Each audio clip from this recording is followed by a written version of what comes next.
नमस्कार। तो चलिए सीधे पॉइंट पर आते हैं। आज हम बात करने वाले हैं बीपीएससी 72nd सीसीई के जनरल साइंस सेक्शन के बारे में। ये कोई आम डिस्कशन नहीं है, बल्कि एक बेहद फोकस्ड स्ट्रेटेजिक ब्लूप्रिंट है। एक ऐसी सटीक योजना जो खास तौर पर कैंडिडेट्स के लिए डिजाइन की गई है ताकि साइंस के स्कोर्स को मैक्सिमाइज किया जा सके और सफलता बिल्कुल पक्की हो। बिना किसी देरी के शुरू करते हैं। सबसे पहले इस बेहद अहम साल और तारीख पर नजर डालिए। 26 जुलाई 2026। ये वो दिन है जब बीपीएससी की परीक्षा निर्धारित है। कंपटीशन का लेवल काफी बड़ा है और समय तेजी से निकल रहा है। इस सख्त टाइमलाइन को ध्यान में रखते हुए सभी एस्पिरेंट्स को अभी से एक मजबूत ढाल तैयार करनी होगी। ओके, तो आज के इस विश्लेषण का रोड मैप बिल्कुल क्लियर है।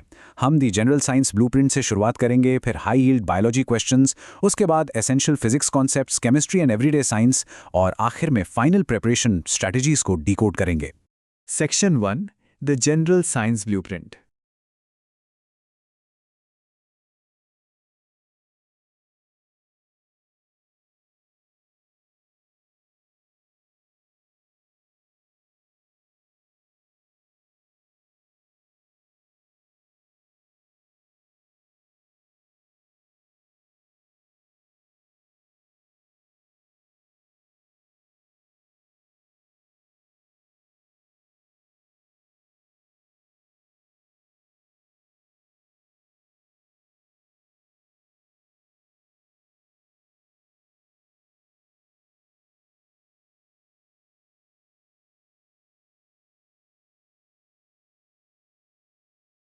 किसी भी बड़ी परीक्षा में सफलता पाने के लिए उसके माइक्रो स्ट्रैटेजी और आंतरिक स्ट्रक्चर को समझना सबसे पहला कदम होता है।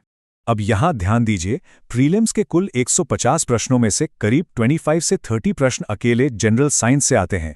ये लिटरली गेम चेंजर साबित हो सकता है। इन पॉइंट्स को सिक्योर करने के लिए स्टडी टाइम को ठीक से प्रायोरिटाइज करना होगा। इसलिए बायोलॉजी सबसे टॉप पर है क्योंकि इसका वेटेज सबसे ज्यादा है।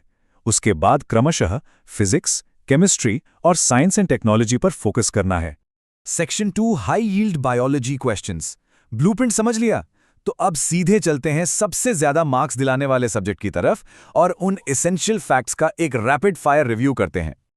और ये कंपैरिजन ब्रिलियंटली इलस्ट्रेट करता है एक ऐसे मोल कॉन्सेप्ट को जो लगभग हर साल पूछा जाता है, प्रोकैरियोटिक और यूकैरियोटिक सेल्स के बीच का अंतर।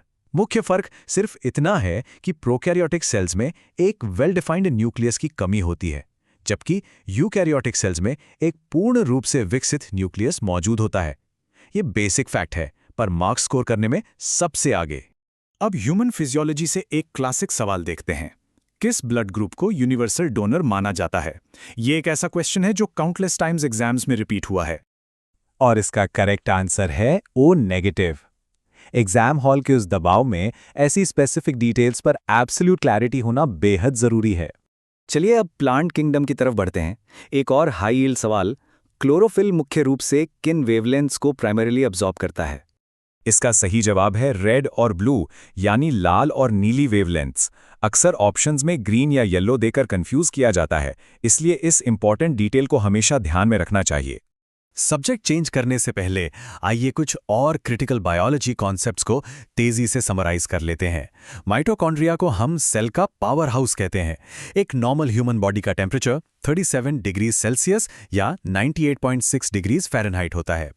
पत्तियों में स्टोमाटा का खुलना और बंद होना पानी की मात्रा यानी टर्गर प्रेशर पर निर्भर करता है।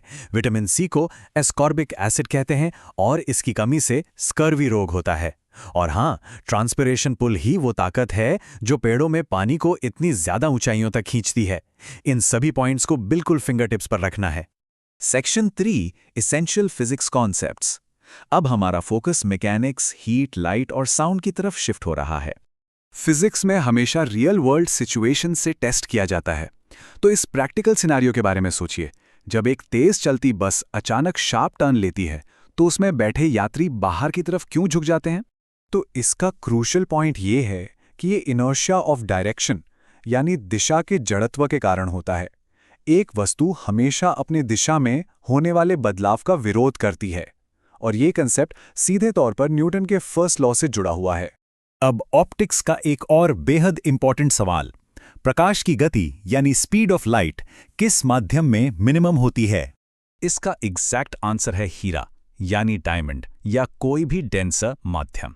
सिंपल सा रूल है, माध्यम जितना ज्यादा सघन या डेंसर होगा, प्रकाश की गति उतनी ही कम हो जाएगी। फिजिक्स के कुछ और हाईली रिपीटेड फैक्ट्स फटाफट रिवाइज कर लेते हैं। फ्रीक्वेंसी की यूनिट हर्ट्ज होती है। एटमॉस्फेरिक प्रेशर को मापने के लिए बैरोमीटर का इस्तेमाल होता है। और सबसे जरूरी बात, ध्वनि यानी साउंड वैक्यूम में ट्रैवल नहीं कर सकती। इसे आगे बढ़ने के लिए माध्यम की जरूरत होते ही है। Section 4 chemistry and everyday science. यहां हमारा मुख्य फोकस एवरीडे एप्लीकेशंस पर होगा। अब इस प्रेजेंटेशन में सबसे इंटरेस्टिंग चीज ये है कि यहाँ की मेटल्स और उनके ओर्स का परफेक्ट पेयरिंग दिया गया है। एल्यूमिनियम का ओर बॉक्साइट है और आयरन का हेमेटाइट। एग्जाम में आने वाले मैचिंग क्वेश्चंस के लिए इन पेयर्स को मेमोराइज करना बहुत हैंडी साबित होता है।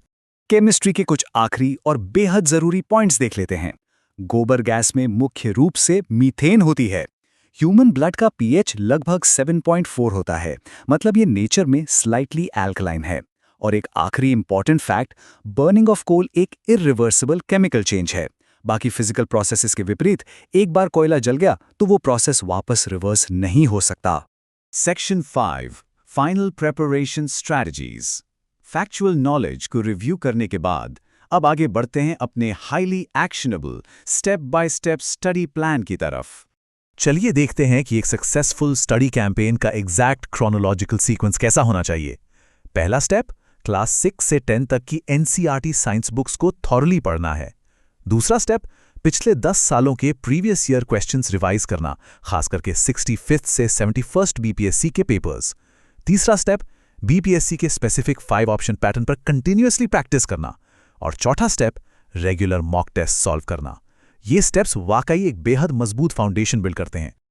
ये सारी रिगरस प्रेपरेशन और नोट टेकिंग का अल्टीमेट टारगेट सिर्फ एक है, जनरल साइंस सेक्शन में कंसिस्टेंटली 25+ करेक्ट आंसर स्कोर करना। इस आंकड़े को हिट करना प्रेप को कंप्लीटली नेक्स्ट लेवल पर ले जाता है।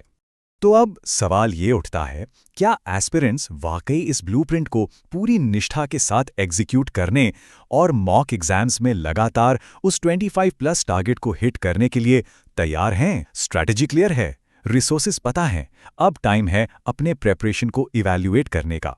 चलिए देखते हैं कौन इस टारगेट को अचीव करता है।